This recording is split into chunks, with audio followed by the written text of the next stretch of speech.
This is going to be a brief presentation about how one plans for a qualitative interview. And I'm putting this interview in the context of a young person looking for a career or looking for how to plan for a business opportunity. And your subject, the person you're interviewing, is going to be someone who already works in that industry, maybe in a company that you work for, or maybe in another company that you don't work for. So you're going to be finding an expert and you want to engage them in a carefully planned way so that you can get good information to go into a business planning process.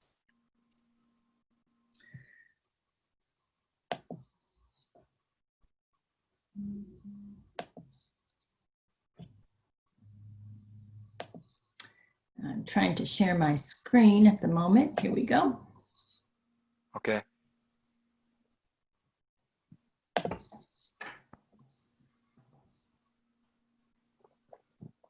Yes, I can see it. Good.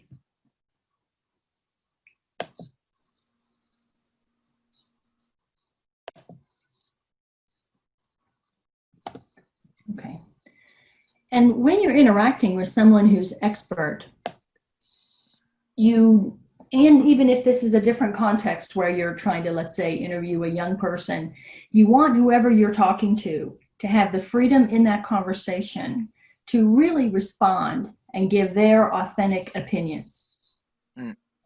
So it's very important to be sure that your approach allows the person with the experience to really explain it.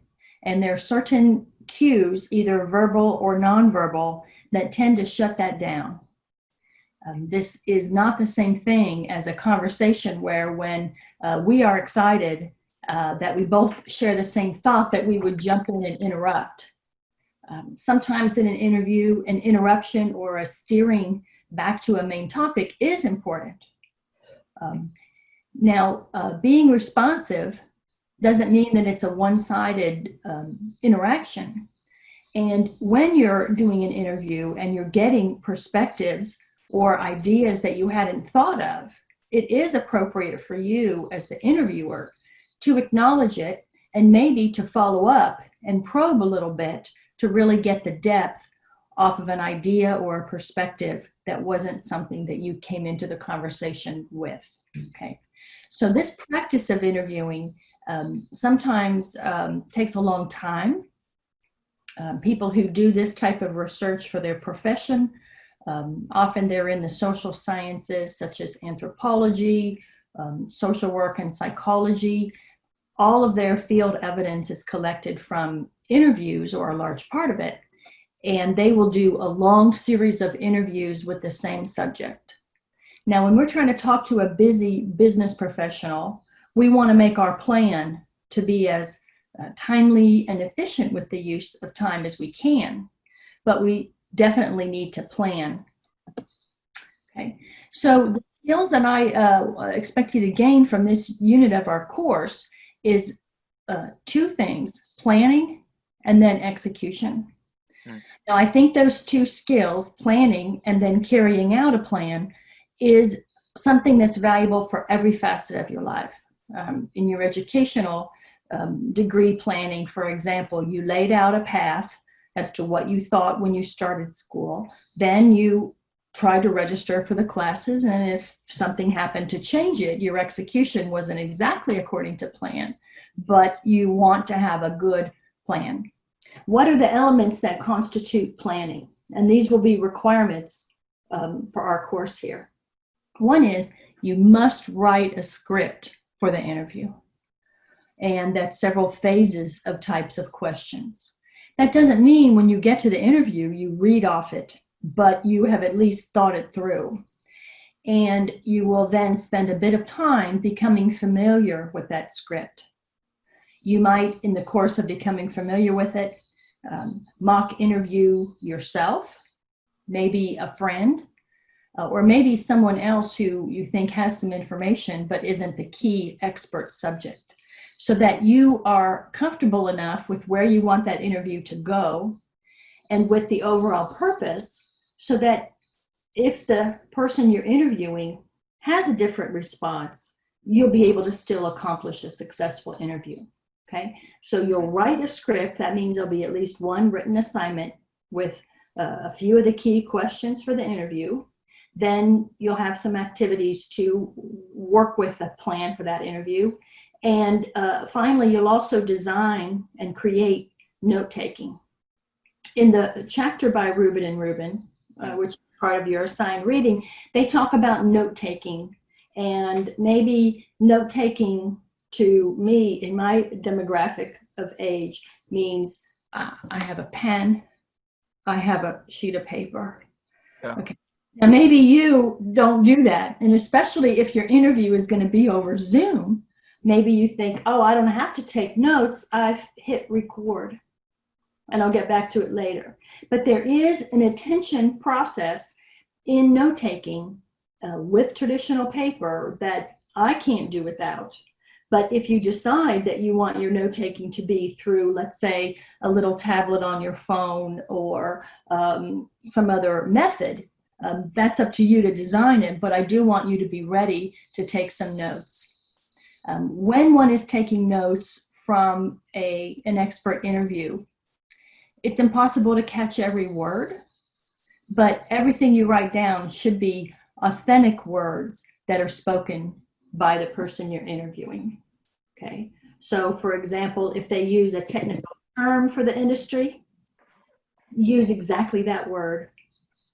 Maybe you can't write because of time, you can't keep up and you miss 3 or 4 words.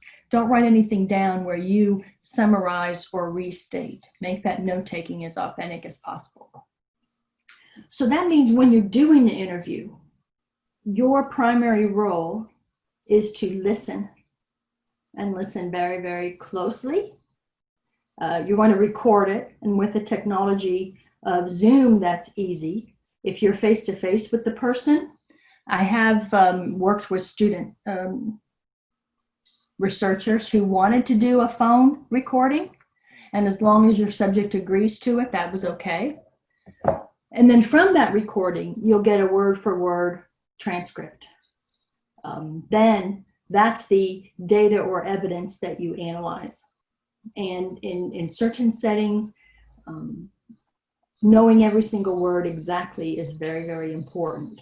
For us, it may not be quite so important because in this short project that you're working on now, we don't have a ton of time. But you can analyze it to the extent that it goes into either the marketing plan of your business plan or the production and operations plan. Okay, so those are the 2 overall classes of skills. One is planning and one is execution. And I will say, I work with several students who hate to plan, refuse to plan. They just want to get going and do something.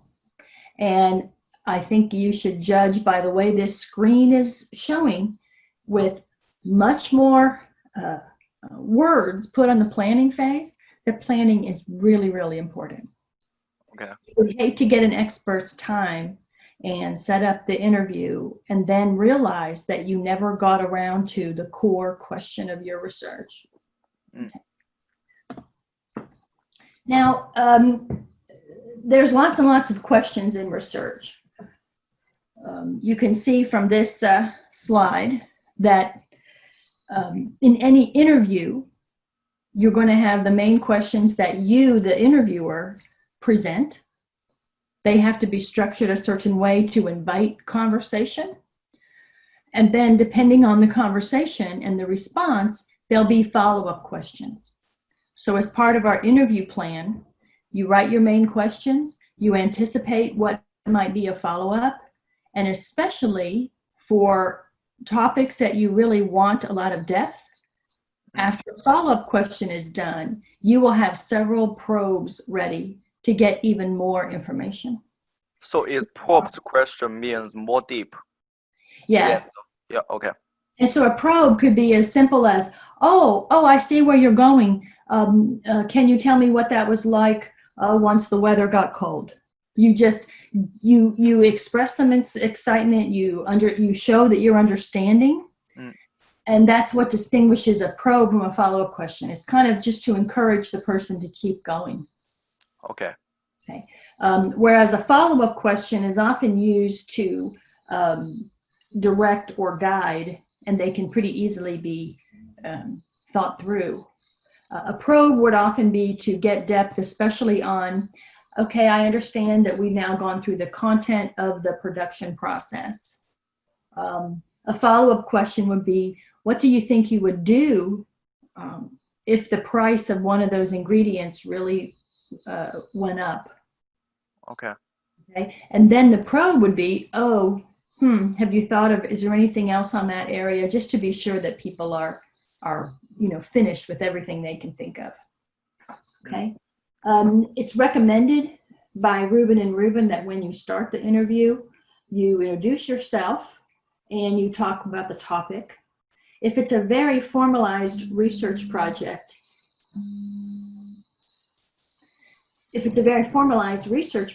then quite often you already have introduced the topic a little bit. Sometimes in business research, when I've done interviews with business people, they usually won't speak to you unless they know what's the subject of your research, and they ask for some of that in writing, because sometimes they have to clear with their supervisors whether they're allowed to talk to you about it. They also want to know if the topic of your research is something that someone else in the company knows more about, they'll put you to that person instead of talking to you themselves. Okay, so the introduction is just to break the ice, to get things started. It might be a minute or less if you've already known the person. If you haven't before met or talked to the person, then maybe you're giving a little bit about, in your case, if you're you're exploring the idea of a new business, a new product to add to your company's business line. You're in the middle of studying right now, just a little bit about yourself. That way people are more at ease with each other. Okay, you start the interview with some fairly straightforward questions, but questions that are chosen so that you are high level of knowledge about what you're asking for. Especially if you might be looking for a job at a certain company, it's never good for your questions to say, how big is your business? Because that's usually publicly available information that your prior book research or desk research could answer. Another easy question would be, how long have you been working at this company? Just some things to get things started. Then you move along to the core questions. And the core questions really address your research purpose. So before you can write and finish the core questions, it's important to have decided, for example, whether you want this project to be on the production plan, or do you want more detail about the marketing plan? Okay. That's better. Okay, I think we talked about introduction a lot. What are the easy questions and what are the core questions? And what our conversation just now about, the thought that comes to your mind, turning that into a way that the interview has a flow. The core questions of our interview, if it's on a production plan, there are some themes about business success that you want to know about when you're planning your production. One of the important themes that I notice when I work with business is that we want to understand if the production process, by its nature, has economies of scale. Okay, so you don't directly start your interview and say, expert, are there economies of scale? Economies of scale is a technical term in business. It might not be something that an engineer or an inventor understands. Okay, but that theme is what we're trying to find if it emerges without us having to ask.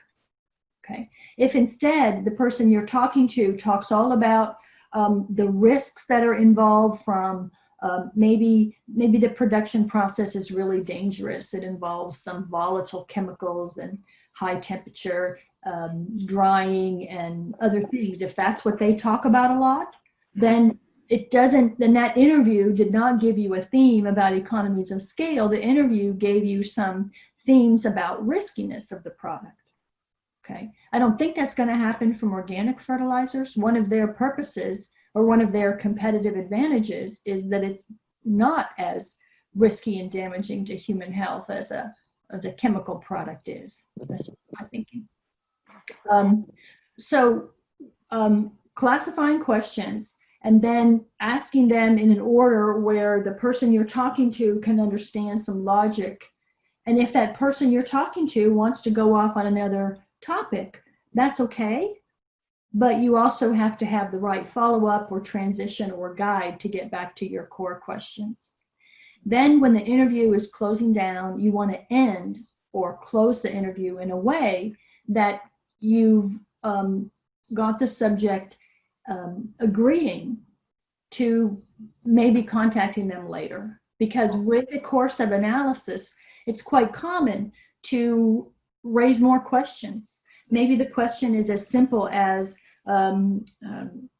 contacting the interviewee and saying, in the interview, you use this term and this formula for how to produce it.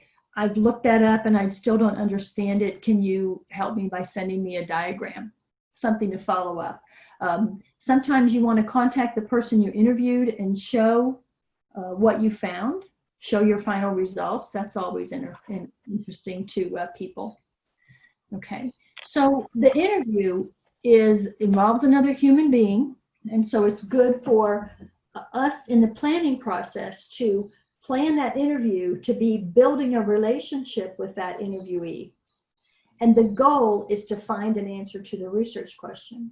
So that means your overall research question can't be answered by just opening a book or Googling something. It's got to be something where the expertise, experience, and judgment of the person is really what you want to get. Okay, so now I have listed a few of our plans so that you get to the midterm, which is coming up next week. So I want you to do a practice interview where you practice taking notes. Okay, so qualitative interviewing. Well, let me take another breath. Hold on. Okay, so qualitative research really depends on you being able to do an excellent interview. And that's a person-to-person human interaction where the planning of that interview is vital to make sure that in a short time with that expert, you can actually get to the research questions of your plan. And then the execution of it takes a little bit of luck, but having planned for it well, I think your interview is going to be a great success.